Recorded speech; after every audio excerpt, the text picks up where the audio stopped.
অস্তমাল ভাই, আমি আপনার কাছে জানতে চাই যে আপা বলছিলেন যে ঘটনাটি আসলে আরও বেশ কয়েকদিন পুরনো। গণমাধ্যমে যে খবর আমরা দেখছিলাম যে বৃহস্পতিবার মাগুরার হাসপাতালে ৮ বছরের সেই শিশু কন্যাটিকে নেওয়া হয়েছিল এবং আজকে শনিবার অর্থাৎ ৩ দিনের মাথায় আজকে মামলা রুজু হয়েছে। এই যে মামলা রুজু হতে দেরি হওয়া কিংবা গণমাধ্যমে এত বড় একটা হাইপ ওঠার পরে মামলাটা রুজু হওয়া, অনেক মামলা তো এরকম আসলে চাপা পড়েও যায় যেগুলো আসলে শ্লীলতাহানি বা ধর্ষণের ঘটনা ঘটে। এগুলোর পিছনে আসলে কারণ কি? এটা তো এই সরকারের আমলের ট্রেন্ড শুধু না, এর আগেও এরকম ঘটেছে। সেটা কি আসলে সামাজিক একটা পরিবর্তনের প্রয়োজন, নাকি আসলে এই সরকারই অনেকটা, যেমনটি আপা বলছিলেন যে সরকারের দায়বদ্ধতার অভাব রয়েছে? শুনুন, আপনি যদি খুব ভেতর থেকে ধরেন তাহলে সামাজিক কারণ এটা। এখন সমাজ যদি ভালোই হয়ে যেত তাহলে তো পুলিশ উকিল কিছুই লাগে না, সবাই তো যার যার মতো ভালো থাকবে, দুনিয়াটা শান্তিতে ভরপুর হয়ে যাবে। তা কি হয়? না। হয় না।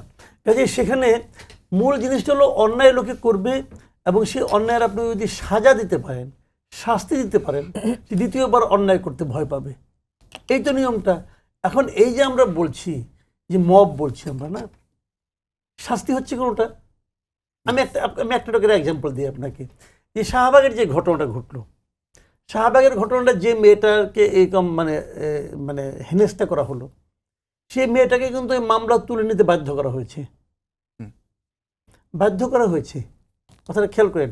যে লোকগুলো ওখানে সামনে বসেছিল, ওই যে পাগড়ি মাথায় অমুক তমুক, এবং তারা মোবাইল নিয়ে ভেতরে পুলিশের ভেতরে ঢুকে গারদের ভেতরে থাকা ওই লোকের সঙ্গে কথা বলে তার ওটা ভিডিও করেছে, ওটা ফেসবুকে ছেড়ে দিয়েছে। সেই লোকগুলো চেহারা আপনারা দেখেন নাই? এরা কেউ অ্যারেস্ট হয়েছে? কেউ অ্যারেস্ট হয় নাই। শের খান নাকি কি যেন নাম তার একজনের, তারা তো কেউ অ্যারেস্ট হয় নাই। তাহলে ওনারা আগামীকালকে তো আবার আসবেন। আচ্ছা ঠিক আছে, গুলশানে যে ঘটনাটা ঘটলো, আমি খালি এটা বলছি না, আমি পুরো আইন শৃঙ্খলা নিয়ে বলছি।